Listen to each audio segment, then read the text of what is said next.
Hello and welcome to week 8 of the ARK map development series. This week we're going to talk about caves and everything you need to make your caves mesh with your map.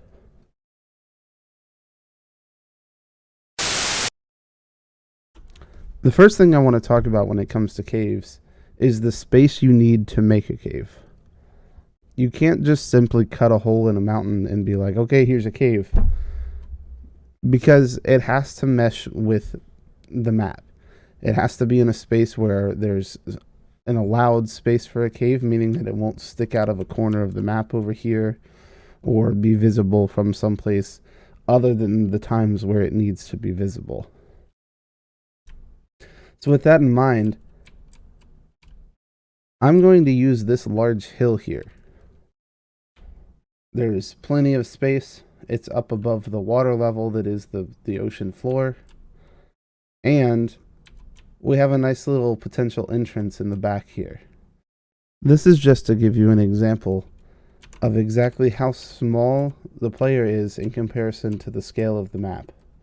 It's something that we don't often come across while we're making a map, and it's always good to be reminded every once in a while exactly how small the player is. So with that in mind, we're going to hop right into making caves. The first thing that we need to do is go to our landscape tab. You can either click up here or hit Shift and 3. Shift and 4 is foliage, Shift and 3 is landscape. Those are probably your two most common modes in the Unreal Engine while designing a map. In this case, we're interested in the landscape mode, and we're going to go down to a tool that we haven't used yet before. It's the visibility tool. Now this visibility tool is how we actually make the entrance to the cave. I had the character there before just to give us an idea of the scale, but really we need to be thinking about the character in terms of the brush size. I would say that you need probably about 150 on the brush size to get a larger land-based dinosaur through. So something like a trike can get through on 150. But 200 is probably a better land entrance, but I'm going to stick with 150 for right now. So you can see that we've cut a hole through our map, and if we hit play and we run up to our entrance, we can actually fall right through because of this visibility. And here we actually notice something. Before we fall through, we can actually see the underside of a terrain. That's pretty standard. That's part of what ARK does, or that's part of what the Unreal Engine does for terrain. The underside of a terrain you can see through. You can only see the top side of a terrain. This is sort of a rendering trick, so you don't have to really worry about the other side. But if we run through this hole, we fall through and eventually fall into our ocean plane. So we have this entrance to our cave. But what we need to do now is make that cave look realistic as part of the map. It's fairly easy to cut a hole through the level. What's hard is maintaining the space for a cave, maintaining these water planes and the volumetric areas that you have for those water planes, and also keeping all of that under the terrain. Additionally, since we'll be underground, we won't have the daylight, nighttime lighting to help us out. We'll be under the terrain, and we'll have to put static meshes above us such that it looks like we're actually underground. So let's get started with that. The first thing we're going to do is come down to our content browser, go back to our base screen, and we're going to turn on our static mesh filter. And we're going to search for flat rock or something like that. And they have quite a few of these, but they have this SM_EXT cave flat rock. And this is a static mesh that they've designed specifically for the sole purpose of being a cave floor. So we need to actually do one thing before we do this. We're actually on the foliage level. So I'm going to delete this, and we're going to get our levels window, and we're going to go down to our static meshes window because I want this to be on the static meshes level and not the foliage level. And we're going to drag this back out, and we have this cave floor. And what we're going to do is we're going to sort of line this up to right about where the entrance of the cave is going to be. and we're going to rotate it to fit exactly what we need for our cave. And we sort of notice right away that it has, let's call it a rock coloring scheme that we don't necessarily love. And we can change this material here. There's quite a few materials that they have for caves. We can come here and search for cave, and this will populate all the materials that are labeled as cave in the entire dev kit.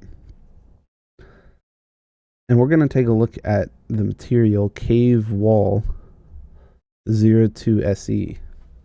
And while this compiles, I'll briefly mention that just be mindful that when you're playing with materials, not all of them are designed for the same size. Some of the textures are higher resolution than other textures. Some of them will fit, and we'll just need to go through these and find one that we actually need for our project. So this lake, as we've seen with a lot of the other rocks here, is sort of like a basalt column, but fairly gray standard rock type area. So we don't need sand, we don't need green. We need to find some type of cave material that is gray and fits within what we're actually trying to do. And I find that to be the mi_cavestone cluster. It's a pretty gray, nondescript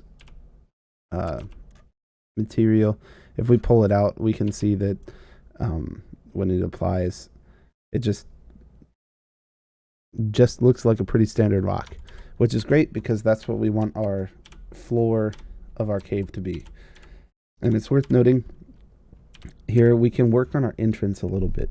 We have this flat part that we can walk on now, assuming the mesh has collision enabled, and all the cave floors should have collision enabled by default. But assuming we have collision enabled, we have this flat part we can walk on, but it still looks a little iffy on this entrance area here. So what we can do is actually select our landscape and go to our landscape tab. And instead of the visibility tool, we're just going to do the sculpt tool.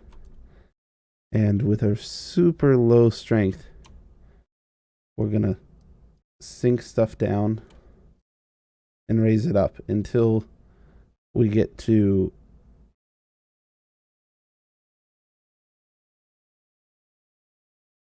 a situation where we don't have any rock bursting through our scene, so to speak. We can use a small brush size here, something like 10 or 15, to really get the edge to match up. But what we might end up doing is placing some more static meshes around the outside to sort of disguise it. We have this cave floor. That's half of the equation. And what I'm going to do now is I'm going to go around to our content browser, and we're going to look for some static meshes that are like cave walls, something like that. And we can take a look at some of these in our content expansion here. We can take a look at how some of these look. We might find that we find a set that we particularly like. Just like ARK has biomes, they also have sort of groups of materials. So there will be a green cave material, there'll be a snow cave material, there'll be a dust cave material, a sand one, and so on and so forth. We need to find one that matches up with sort of what we're aiming to do. So we just need to find some of these to build up the walls of our cave in such a way that it sort of tricks the player into thinking they're actually underground and not floating in a space beneath a landscape that they can't see. Because right now, when we're in our actual cave, we can see straight up to the sky.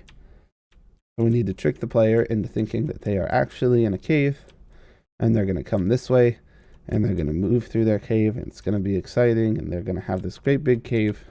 So here's a few large cave rocks that we can use. One is actually a cave wall, so just like the landscape, you won't be able to see through it from the other side, which can be useful in some cases. And some of the others are just large rocks that all 6 sides rather you can see, and we're going to use some of these to get through and do what we actually need to do. So let's start with our cave walls. So it's cave wall _02, and we're just going to drag this in to our cave and see if we can't make something look pretty decent.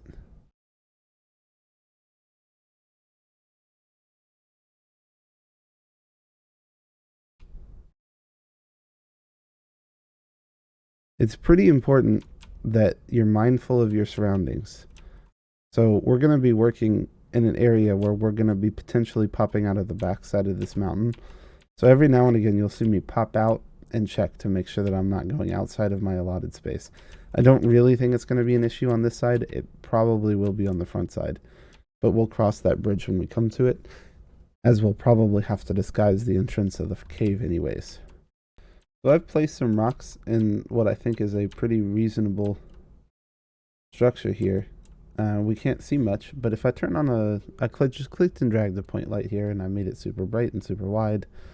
But if I click and turn on the point light in here, we can see that we have pretty much this cave with a entrance that we can see, and we can't really see out of it, and we can't see underneath, top, bottom, sides.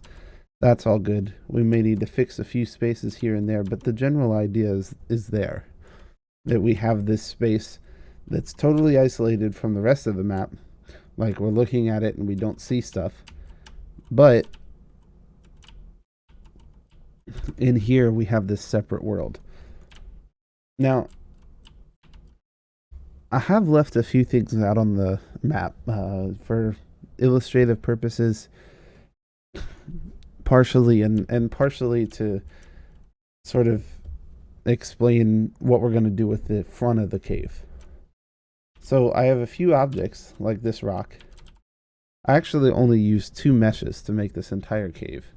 So, you know, just rotate, scale, so on and so forth. But so I have this rock here that's sticking out above. I could move the landscape. So let's say I want to get rid of this rock here, and I don't like it sticking outside of the landscape. I can go to my landscape tab. I can use my sculptor smooth tool, and I can make it disappear. Like, I don't want this anymore. It's gone. That's not what I want to do, but I could do that. And we can move our landscape around so we don't have stuff sticking through. Or we could use some of this rock that's sticking out to our advantage in some of our external cave hiding placement. Meaning that we're going to use some of these static meshes that are sticking out to help disguise the cave entrance, because they're supposed to be generally hard to find. And while this will be an easy cave to find, we want this to start to show to the player. This will be the first cave that the players will interact with, or one of the first. We want them to start to understand the idea that caves are in-game content that you, as the player, need to explore to find. So the first one's pretty easy to find, but we still have to make it a moderate challenge. So what we'll do is we'll use some cliff rocks or cave rocks or whatever we really need to do to help disguise this entrance to the cave. Now, there are 2 approaches here. We could make this cave just like announced, like, hey, here's this giant blue stone structure. There's one on either side of the cave. And if you don't know that trick, that's Shift and Alt. While in the movement thing to pull, it's for making houses and stuff in the Unreal Engine. That's intrinsic to the Unreal Engine.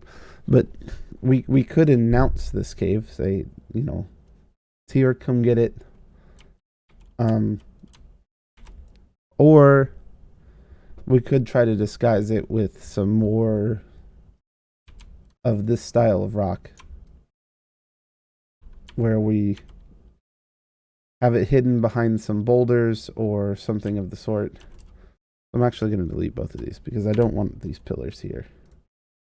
I actually want to have this cave entrance moderately hidden by boulders. So a player that takes time to run behind a boulder might find this entrance, and a player that just runs past won't necessarily find it.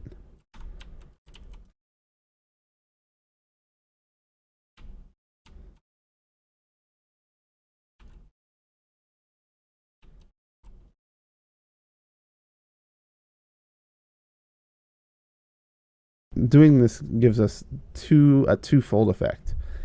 A, it's going to minimize the visibility of our entrance. And B, it's going to show the player the other side of the rock once you're inside. So we'll need to put rocks up all around this cliff face, either basalt columns or something of the sort, to block off the light coming through. So what I'm going to do is place a few rocks around the entrance to this cave.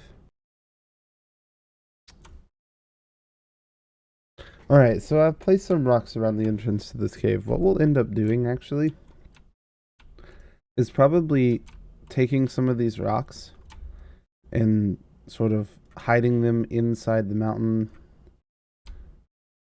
at various points so this cave entrance doesn't look out of place.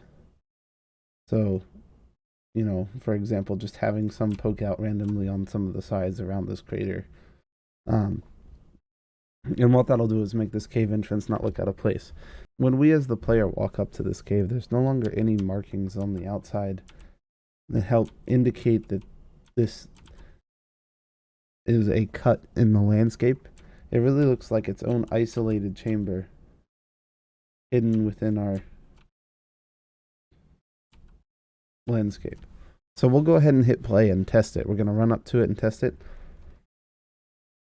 I also want to point out that if you haven't done so already, all of these should have collision on them. So all you need to do is come down here to collision and hit block all, and that should stop the player from running through it or anything of the sort. So they all should have a collider built into the static mesh. If they don't, what you actually do is open up your item on in your, like, you double click the item to open it up in this element viewer, and come down here and check auto generate collision, and that'll make the collider be generated. So let's hit play, and we're going to run over here and test out our cave entrance. So this should hopefully be about the size of a person or a small dinosaur. And you can see one really nice thing about the dev kit is we don't actually have to worry about the sound effects. When we're in cave rocks or standing on cave rocks, they have a different sound effect than different materials we're walking on. So sand has a sound effect, stone has its own sound effect, and cave rocks have their own sound effect. That's why I was looking at cave rocks primarily. So we have this cave that, well, there's a hole we need to fix. But we have this cave that, for the most part, is blocked from sunlight. And I just want to keep in mind that we did all of this with 2 or 3 meshes. I think it was 2, except I placed one mesh over here that was a third kind.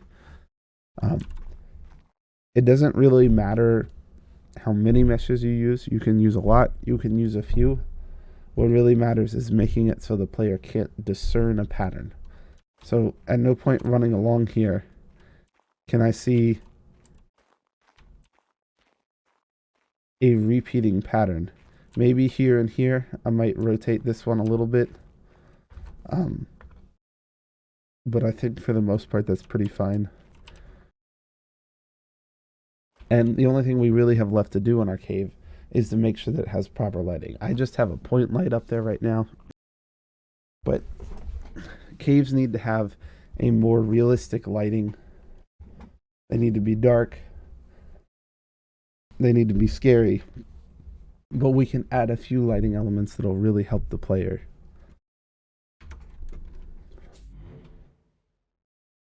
So let's get rid of this point light. We don't need it anymore.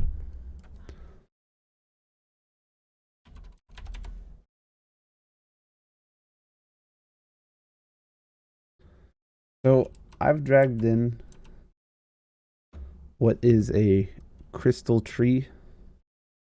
I think it's from the aberration map here.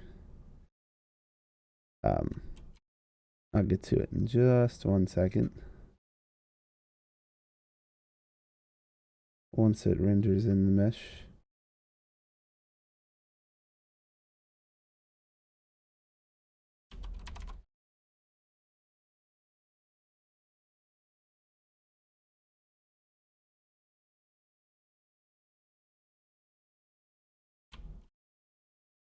So this crystal tree we could apply different materials to. So if we start to, it would help if we spell it right. If we start to search crystal, we can see that there's several different crystal materials here. And what we're going to do is place a few of these crystals around this cave as just a little bit of light. A player will still need a torch to go into a cave. They'll still need some way of maintaining light as they explore the cave. But we do want to provide just a little bit so they can sort of get an understanding of the depth of the cave or how challenging it might be. So there's two ways that we can do this. We have this point light here, and we have the crystal. If I hide this point light, this crystal gives off a little bit of emissive light, but not a ton. That's part of the material, it's built in. If we were to go to the material here, we're going to take away this static mesh thing here. And we're going to search for, what is it? Blue crystal.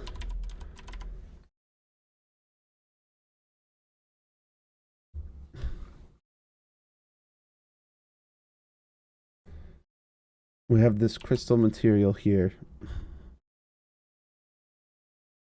It uses this blueprint of crystals, which you don't really need to know exactly what all of the node system does with materials, but it does have an emissive glowing origin part. It's got a glow base mix, an emissive map, color intensity, and we can change these variables if we want to. We don't actually need to, because what we can do is go up to our point light, wherever that was. It's right here. And we can actually change the point light color to match the crystal color. So the light color right now is pretty white, but if we hit blue, we can increase the sort of emissive color that's coming off the top of this crystal. And, you know, not all crystal structures will be tall. Some of them, you know, you might have like a glowing stalactite or like a glowing green mushroom. All you really need to do is make sure that you have a point light or a spotlight or something nearby that thing to enhance the emissive color, so that when the player runs in and they're looking, they see this little bit of background texture, right? We can't actually see all the ceiling of the cave right now, but we can see as we run in that there is a back wall.